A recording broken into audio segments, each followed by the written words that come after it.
बिस्मिल्लाहिर्रहमानिर्रहीम। अस्सलाम वालेकुम। With a different perspective Imran Memon एक बार फिर आप लोगों के साथ हाजिर।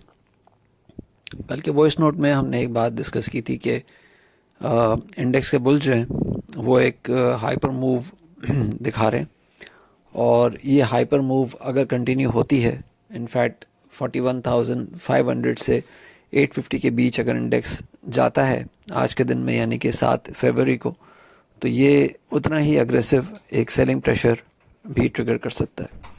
आज हमने देखा कि इंडेक्स ने एक मूव दिखाया और it went to as high as 41,764, लेकिन फिर उसके बाद सेलिंग प्रेशर ट्रिगर हुआ और उतना ही एग्रेसिव हमने मूव देखा। वैसे तो स्टार्ट हमने एक अपर गैप के साथ देखा था 41,430 के आसपास, लेकिन उसके बाद फिर 41,764 के आसपास इंडेक्स में एक सेलिंग प्रेशर जनरेट हुआ जिसने इंडेक्स को पॉजिटिव जोन में रखा। मतलब उस सेलिंग प्रेशर के बावजूद भी इंडेक्स पॉजिटिव जोन में रहा, लेकिन अपने उस इंट्राडे जो ओपनिंग रेट था 41,430 या 440 वाला, उससे थोड़ा सा नीचे आया था, 41,375 तक आया था। और उसके बाद फिर एक क्लोजिंग जो है 41,522 पे हमने देखी, 332 पॉइंट्स के एक नेट गेन के साथ, जो कि कंसेक्यूटिव दूसरा विनिंग सेशन है बुल्स के लिए।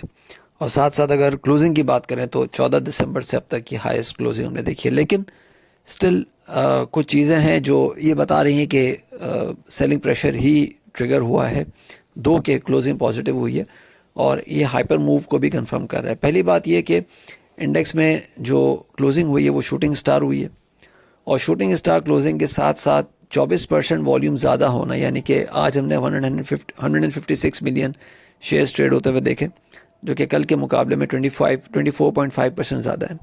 तो इस इंक्रीजिंग वॉल्यूम के साथ शूटिंग स्टार होना प्लस 200 डेज मूविंग एवरेज जो कि 41,850 के आसपास लाया कर रहा था, वहाँ पे इंडेक्स में एक पॉज आना, रैली में पॉज आना, ये भी बता रहा है कि चीज़ें जो हैं वो थोड़ी सी यहाँ पे रुक रही हैं और बुल्स कंजेशन का शिकार हो सकते हैं।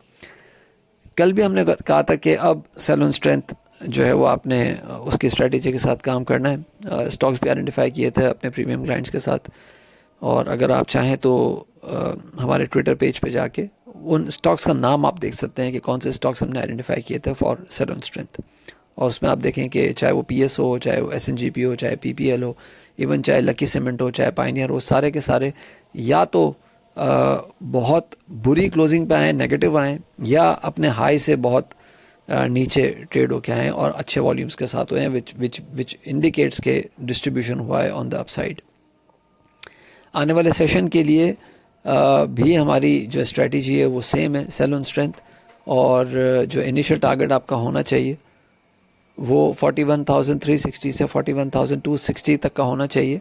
याद रहे कि 41,070 के नीचे नीचे अगर चीज़ें रहती हैं, इवन आवरली क्लोजिंग पे भी रहती हैं, तो फिर हम सेलिंग प्रेशर को एग्रीवेट होते हुए देख सकेंगे 40,860 या 650 तक। अप साइड पे 41,750 से 900 की रेंज जो है वो बड़ी स्ट्रॉन्ग रेजिस्टेंस दिखा सकती है इंडेक्स को। यहाँ पे इंडेक्स के बुल्स को जो है वो काफ़ी इरिटेशन यहाँ पे फेस हो सकती है। अपना ख्याल रखिएगा, अपनी राय से प्लीज़ ज़रूर आगाह कीजिएगा। थैंक यू, अल्लाह हाफिज़।